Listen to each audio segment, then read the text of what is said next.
So, this gathering is about coming into alignment with who you really are.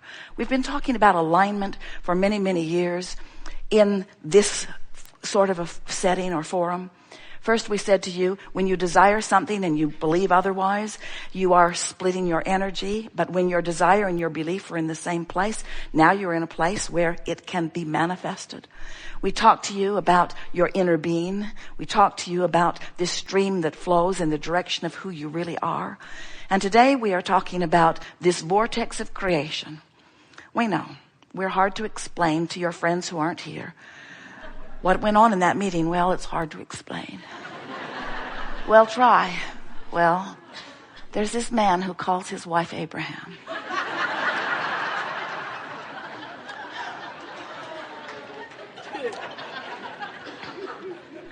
And she must be some sort of a multiple personality because she refers to herself as they and we.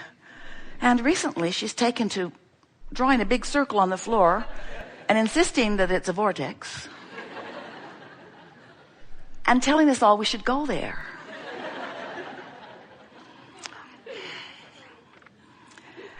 We are endlessly looking for ways to help you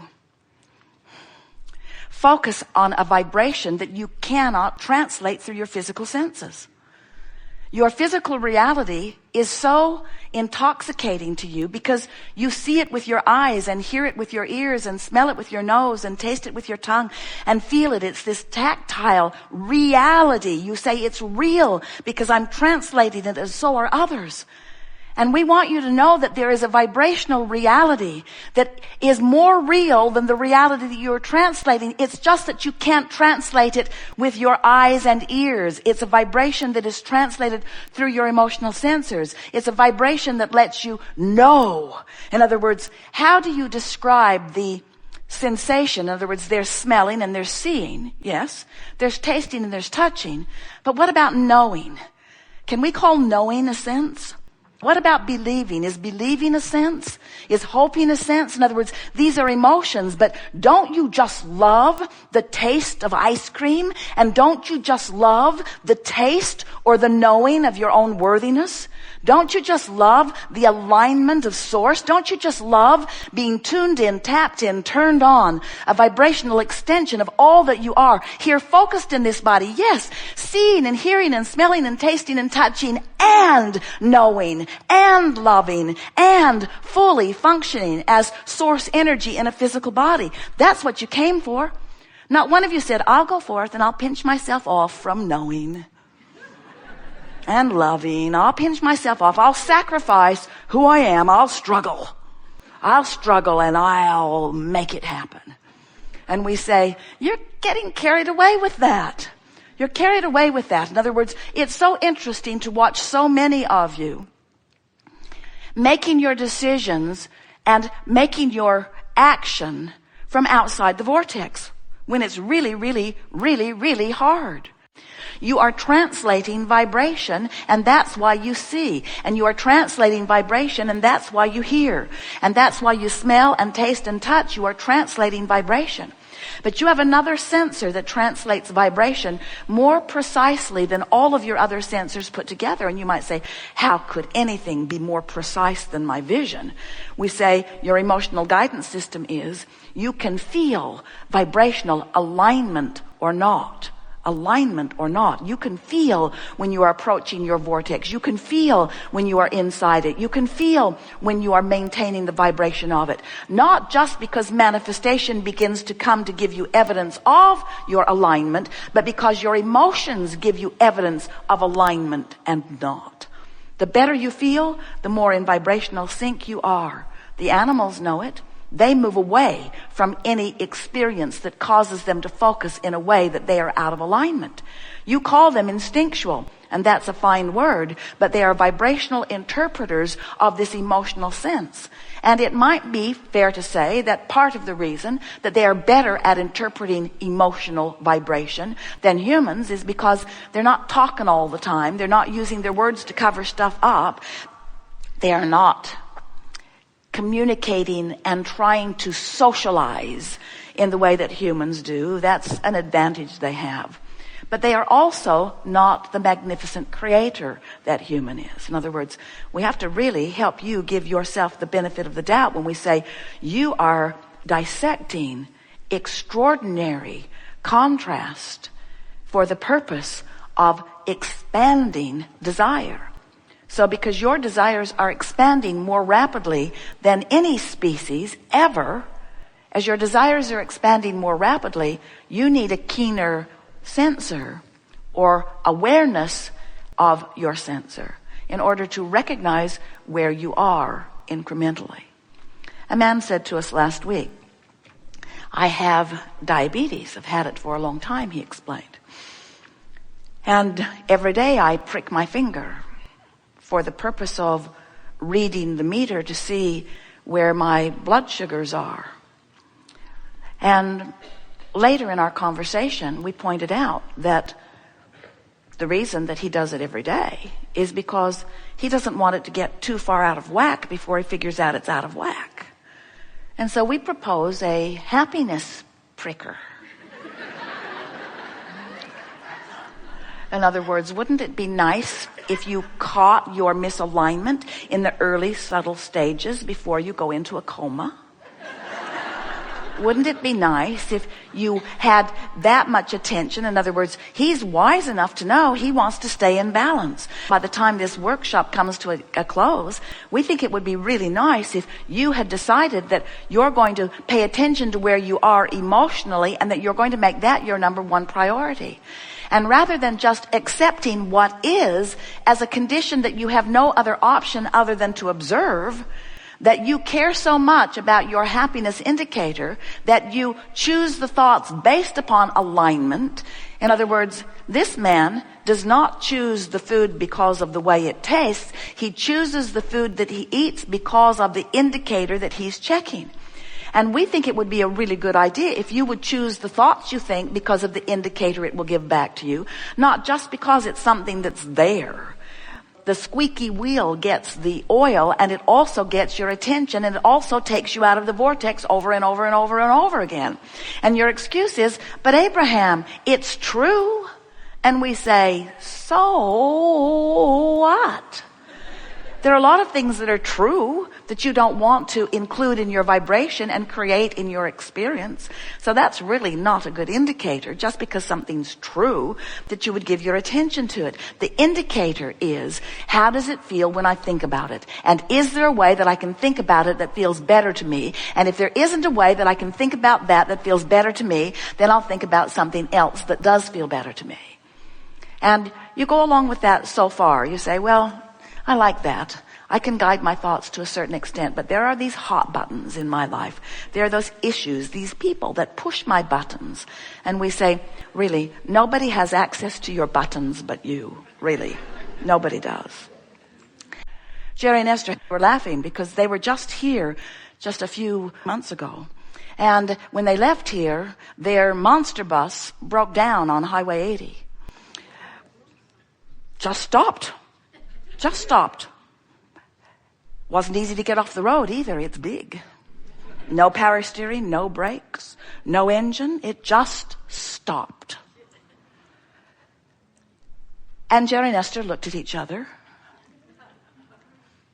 No cell phone service either. And Esther said, I think I would like to live here for the rest of my life. How do you feel about this beautiful place? Jerry said, how much water do we have on board?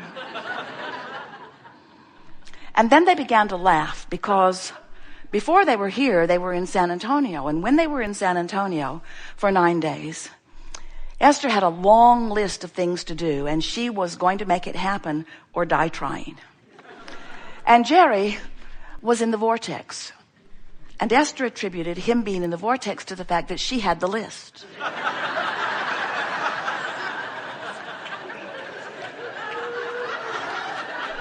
When you're not in the vortex, you can justify anything. So Jerry is bounding around the property. He's entertaining everyone. He's working with the building crew. He's making plans. He was just flowing with the stream. He was tuned in, tapped in, turned on. And Esther was smiling and polite and working very hard to get everything done. And Jerry said, I think I'm going to take the bus over to Detroit Diesel. We haven't had it serviced for a while. And Esther said, well, we're on our way to Marathon. Can't we do it there? And Jerry said, I don't know. I just feel like I'd like to take it over. And Esther said, it's 50 miles over there. And if they need to keep it, everything I need is in it.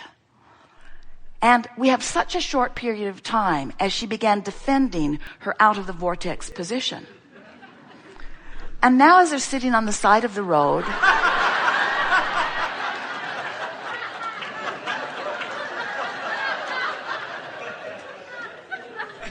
have you ever seen a 45-foot tour bus towed? It was very interesting. And it had a big hole in the big intake air. And so that's why they hadn't had much power in the mountains, and it's why they were off on the side of the road. And then Esther said to Jerry, I'm having an epiphany.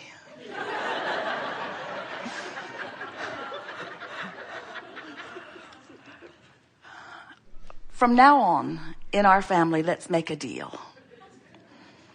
The one who's in the vortex gets to call the shots from now on.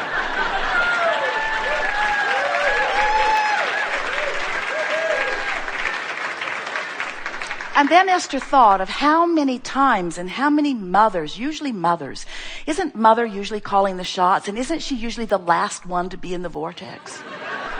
Her feeling of responsibility is so great. Her feeling of sacrifice often is amplified. In other words, you get what we're talking about, don't you? In other words, it's so easy to focus upon the details of life and get bogged down to the point that you're not even a distant memory of the true being that you really are. And then the harder it goes, the harder you dig in, and the harder you dig in, the more you justify, and the more you justify, the harder it goes, and the harder it goes, the more you dig in, until you have a breakdown on the side of the road. And so we want to talk about getting in the vortex. We want to talk about making it your highest priority. We want to talk about getting in the vortex because that's where you rendezvous with all of your clarity and all of your power, all of your wisdom, all of your knowing, all of your balance, all of your stamina, all of your well-being. That's where you rendezvous with everything you want. That's where you meet up with everything that you've put there, you see. And to spend any time doing anything else. Now we know, Jerry and Esther have laughed about it even since then, because they are always focusing and always wanting to be in the vortex. But sometimes things just happen, and when you focus, you're not. And sometimes Esther will find herself saying, Jerry too, but not so much. He's usually standing off laughing at Esther. Jerry will say, want to take 15 minutes to meditate? And Esther will say, I don't really have time for that. And we're in the vortex saying to her, although she can't hear it, you don't have time not to get in the vortex. In other words, if you'll take the time to tune to the frequency of who you are, you're not just tuning to the frequency of who you are. You're not just tuning to your well-being. You're tuning in a way that allows your cells complete communication with one another and with Source. You're tuning in a way that allows you to be a cooperative component to everything that the law of attraction has already gathered and put into your vortex. And do you know the silly thing that's tripping you up? The only silly, really ridiculously silly thing that's keeping you from understanding this vortex and from being willing to acknowledge it and go right into it is that you are accustomed to translating reality through your eyes and your ears and your nose. You want to begin translating your reality through your love, through your joy, through your knowing, through the way you feel. We want you to say things such as, I can feel that, or I'm on my way to that. I can feel that. I'm reaching for the feeling of that. So, we have enjoyed this interaction immensely.